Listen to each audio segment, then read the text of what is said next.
Hi everyone! Welcome back to Fluento, everyday English for real life. I'm Anna.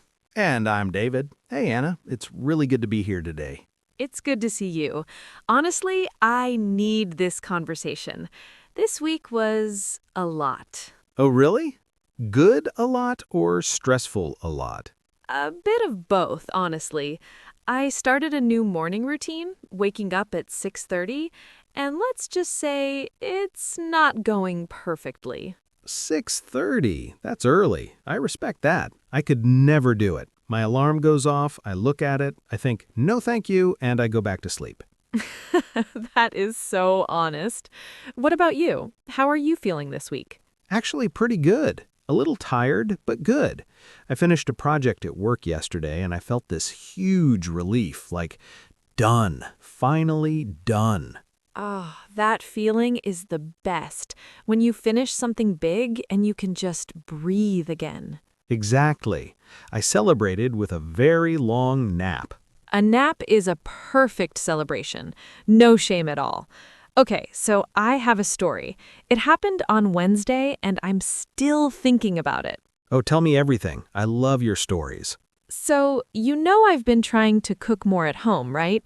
I'm trying to be healthier and save money. Yes, you mentioned that. Good goal. How is it going? Well, I decided to make soup.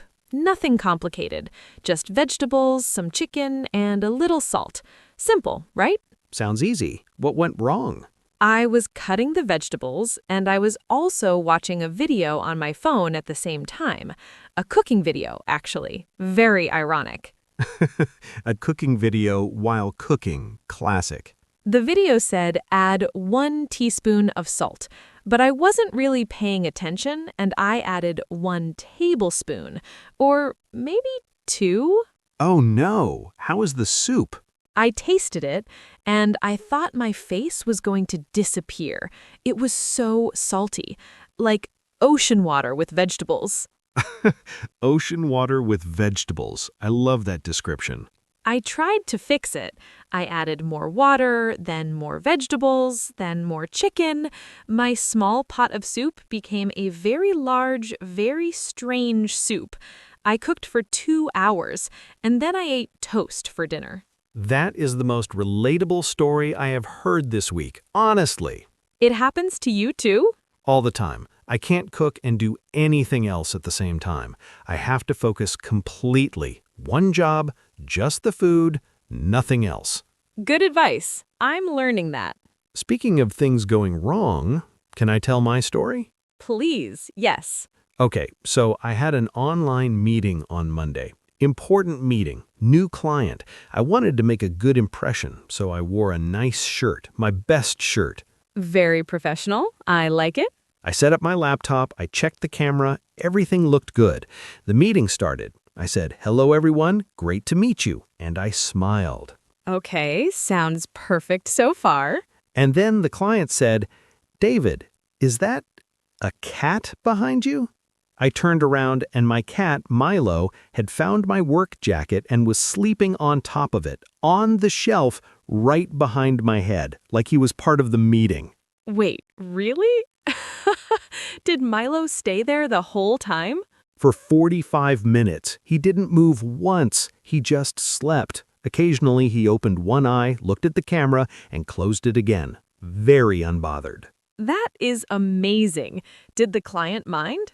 Actually, she loved it. At the end, she said, "I've had many meetings, but this is the first time I worked with a cat. We got the project." Milo saved the meeting. He's a business cat. He deserves a salary, honestly.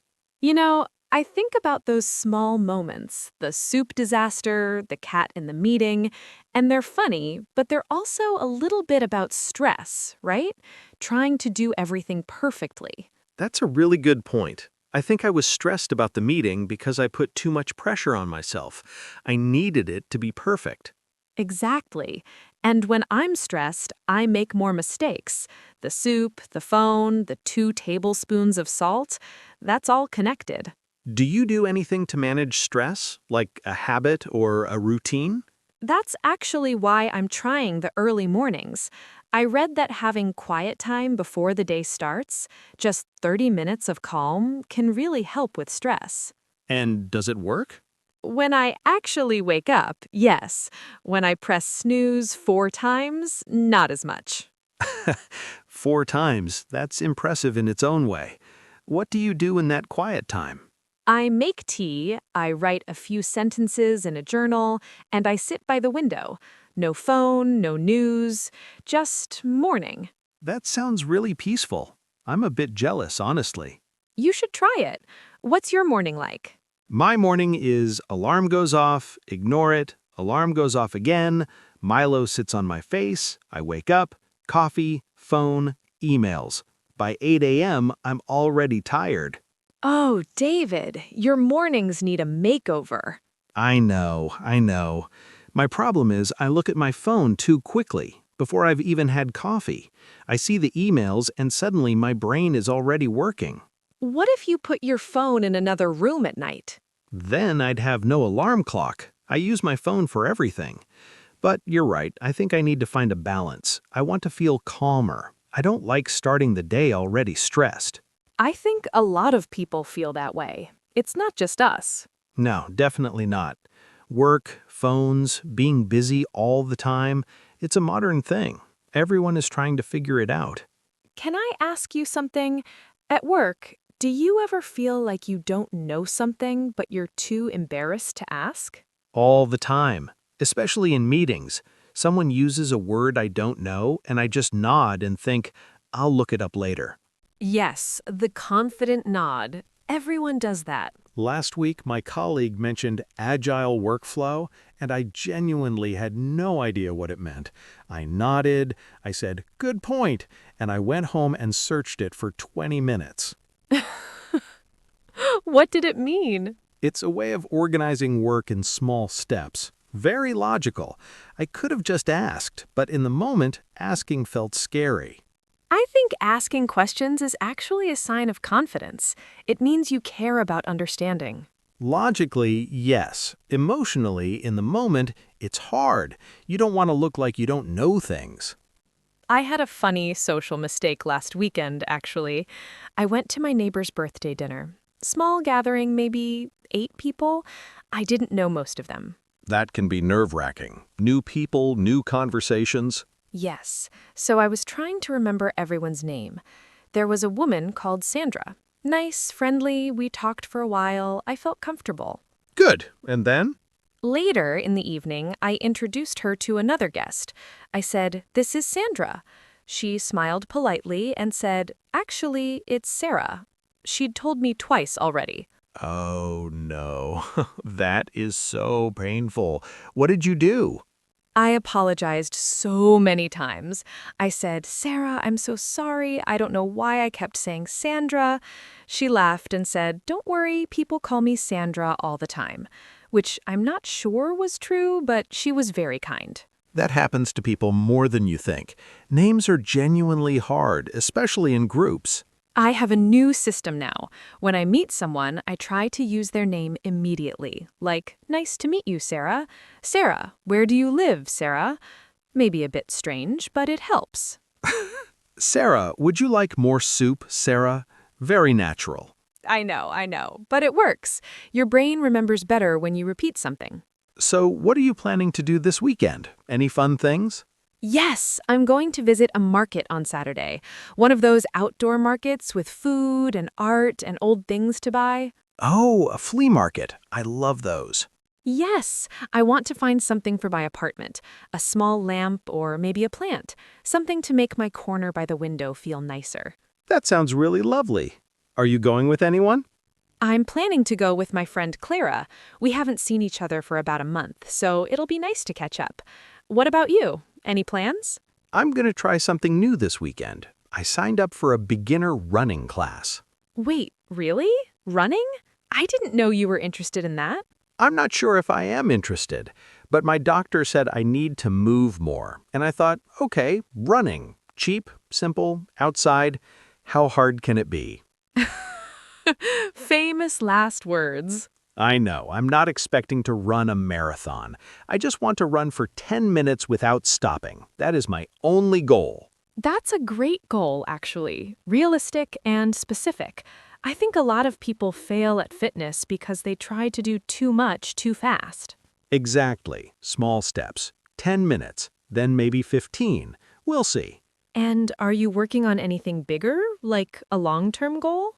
Actually, yes. I want to learn Spanish. I've been thinking about it for 2 years, and I keep saying, next month, next month. I want to actually start this time. Oh, I love that. Why Spanish? I want to travel to South America someday. I dream about going to Colombia and Peru, and I think it would feel much richer to be there and actually talk to people. That is a beautiful reason to learn a language. Having a real why makes it so much easier to stay motivated. I hope so. What about you? Any big goals right now? I want to finish a short online course I started. It's about design, graphic design. I've been doing it slowly, just 1 or 2 lessons a week, but I want to finish it before summer. Is it for work or just for fun? Both, I think. I'd like to use it at work eventually, but right now it's mostly for fun. I like making things look good. It feels creative. I think it's important to have something like that. Something you do just because you enjoy it, not just because you have to. Completely agree. It gives you energy. It's not like work, it's more like play. You know, I feel good after this conversation, like genuinely good. Me too.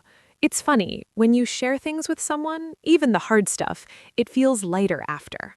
The salty soup, the wrong name at the party, Milo sleeping in my meeting, none of it feels embarrassing anymore. It just feels like life. That's exactly it. Life is messy sometimes, and that's okay. I think the people who seem the most put together are just better at laughing at themselves. Or they have a cat who does the hard work for them in meetings. Long live Milo, Business Cat of the Year. He would accept that award very calmly and then go back to sleep. This week, I want to keep going with my morning routine. Even if I press snooze twice, as long as I get up and have that quiet time, I'll be happy. And I'm going to try running on Saturday, and I'm going to try, just try, to not check my phone before coffee. That's my small goal for the week. I love that. Small, honest goals. Much better than saying, I will change my whole life starting Monday. I've said that before, many times. We all have. But one small thing at a time, that's real progress. And I think that's a good thought to leave everyone with today. Absolutely. And to everyone listening, you're practicing English right now, which is your small thing for the day. And that counts. It really does. Every conversation you listen to, every phrase you notice, it all adds up. Before we go, we have a question for you. We'd love to read your answers in the comments. Yes, here it is. What is one small goal you have this week? It can be anything. Learning something, resting more, cooking something new, calling a friend. Just one small thing. Write it in the comments in English. It's great practice, and we love reading them. We read every single one. And if you enjoyed this episode, please share it with a friend who is also learning English. It really helps other learners find us. Thank you so much for being here with us on Fluento. You make these conversations worth having. Take care of yourselves, keep going, and we'll see you in the next episode. Bye, everyone. Bye, and say hi to Milo if you see him.